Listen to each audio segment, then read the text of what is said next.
Fondo Monetario Internacional modificó los pronósticos de crecimiento de Ecuador y el resto de Latinoamérica para el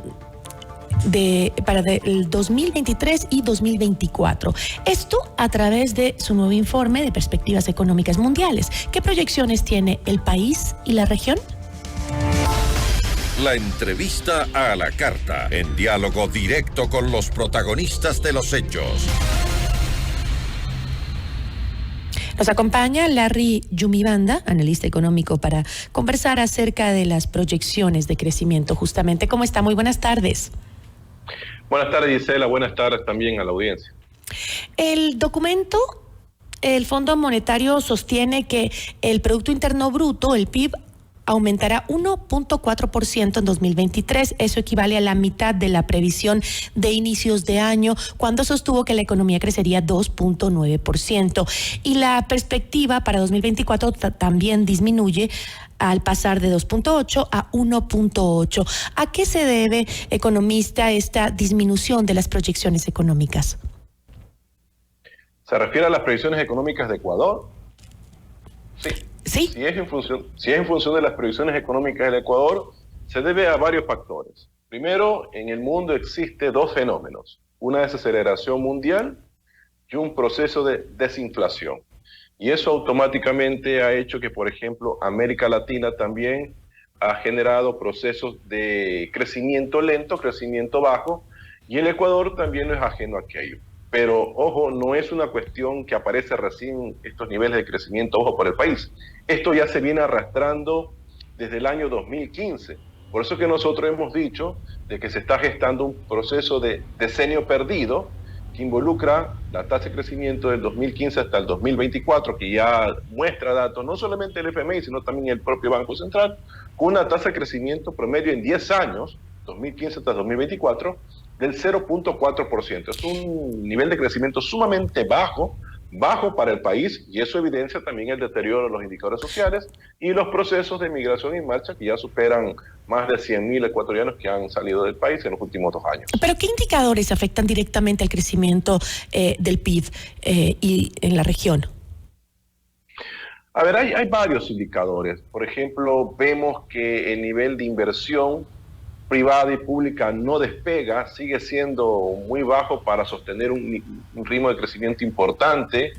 También vemos que el nivel de exportaciones comienza a desacelerarse. De hecho, las exportaciones petroleras han caído a lo largo del año por precio y también por volumen. Me refiero en cuestiones de toneladas métricas.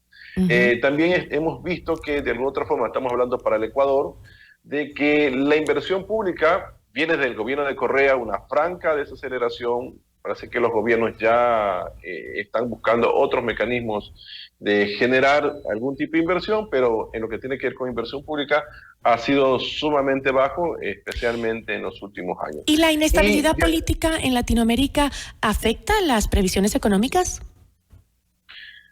En parte sí, pero todo gobierno que genera seguridad jurídica le va bien.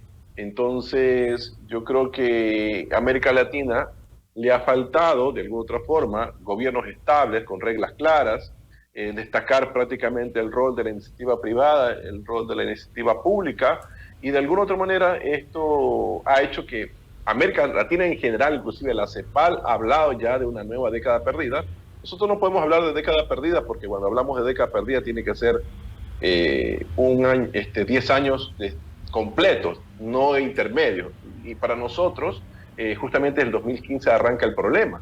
Entonces, por eso que nosotros hemos llamado esto un decenio perdido y que de alguna otra forma afecta también a la región y ha hecho que, por ejemplo, las previsiones para el próximo año sean todavía aún menor. Entonces, eso va a generar deterioros en indicadores sociales, y eso bajo la expectativa de cuanto a la intensidad del fenómeno del Niño, porque puede ser que las tendencias vayan hacia la baja también, ¿no? Ahora, entonces no necesariamente los cambios de gobierno y del panorama geopolítico pues implican necesariamente un decrecimiento económico. Tiene que ver algunas instancias de la geopolítica también. Vemos, por ejemplo, lo que pasó hace poco, y ha bajado un poco la intensidad, pero no se solucionó el problema. La invasión, por ejemplo, de Rusia a Ucrania generó una alteración en lo que tiene que ver con la inflación, y que hasta la fecha no se recupera.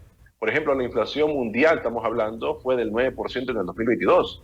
Se proyecta para este año, según el informe del FMI, en un 5% y para el próximo año un 4%. O sea, siguen siendo tasas de inflación sumamente altas. ¿Y qué han hecho los bancos centrales? Subir las tasas de interés. Y eso también golpea a las economías latinoamericanas y también golpea a la economía del Ecuador.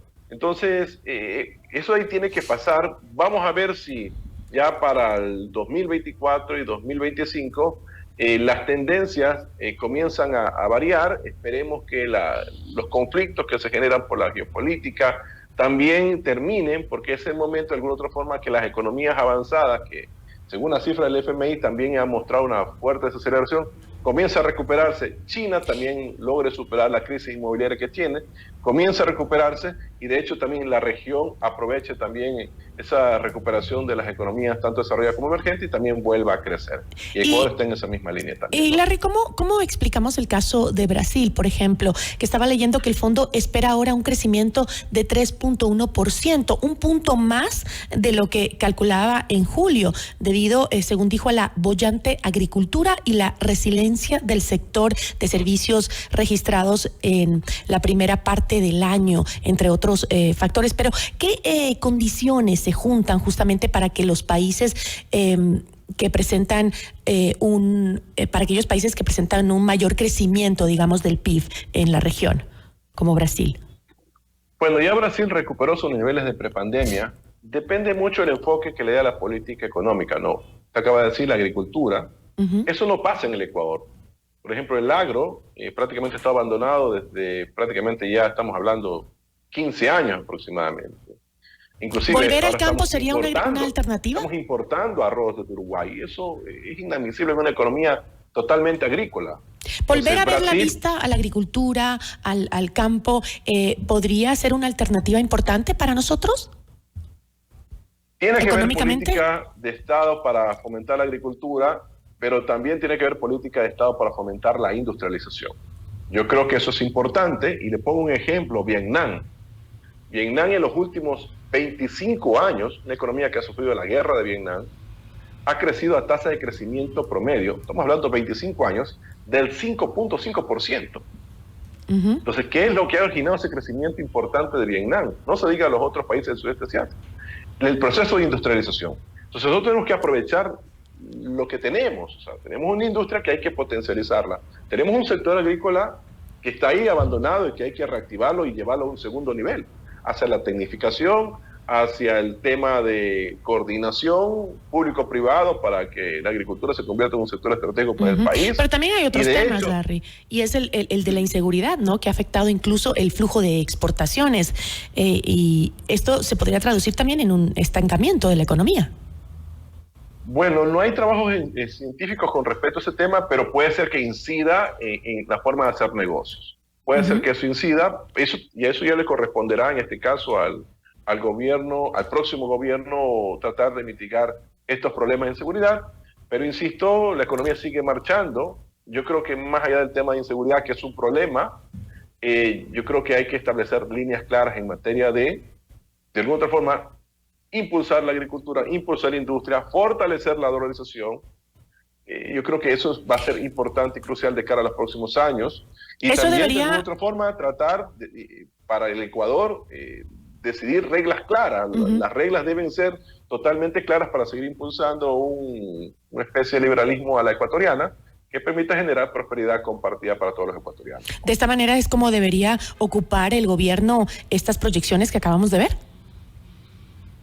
Yo creo que el gobierno tiene que entender que si no corrige, me refiero ya al próximo gobierno, porque este gobierno ya está de salida, claro, en su política económica, ojalá no sean solamente 10 años en donde tengamos estancamiento económico, ojalá me equivoque y cortemos esto, porque si no iríamos a prácticamente 20 años. Entonces, yo creo que va a ser importantísimo tratar de buscar los equilibrios. De la inversión privada va a ser crucial para el despegue de la economía ecuatoriana, la apertura comercial, cerrar los acuerdos comerciales con Corea del Sur, cerrar el acuerdo comercial con China, buscar nuevos acuerdos comerciales con Canadá, con los Estados Unidos, pero también preocuparse de alguna otra forma del fortalecimiento del Estado, limpiar de la corrupción el Estado, tratar de hacerlo más eficiente y de alguna otra manera también el asunto de la transparencia va a ser crucial para la toma de decisiones, no solamente del Estado, sino de toda la sociedad, para que de alguna otra forma tener algún norte, ¿no? Buscar un equilibrio entre lo privado y también lo público, que eso es lo que va a generar y para cerrar, Larry, económico a futuro. Para cerrar, estas proyecciones se modifican con el panorama internacional. Justo hablábamos de lo que está sucediendo ahora con Israel y Palestina, el conflicto en sí, con Hamas, el ataque y todo esto que exacerba la preocupación del mundo entero. ¿Eso también afecta a las proyecciones? Si se extiende el conflicto, puede hacer una fuerte presión al mercado petrolero y que puede hacer que los precios del petróleo se mantengan por encima de los $80, que de hecho está en $80, $85, y la inflación mundial no pueda bajar. Eso es el riesgo de que se extienda el conflicto. Ya tenemos un conflicto de invasión de Rusia-Ucrania, imagínate, otro conflicto, y esperemos que esto ahí se resuelva lo más pronto posible, pero no hay que olvidar que es un tema que viene arrastrándose de años y que de alguna otra forma todavía no ha habido una solución definitiva, ¿no? Economista, muchísimas gracias. Gracias a usted, Gisela. También buenas tardes y buenas tardes a la audiencia. Gracias. Nos acompañó Larry Yumibanda, analista económico.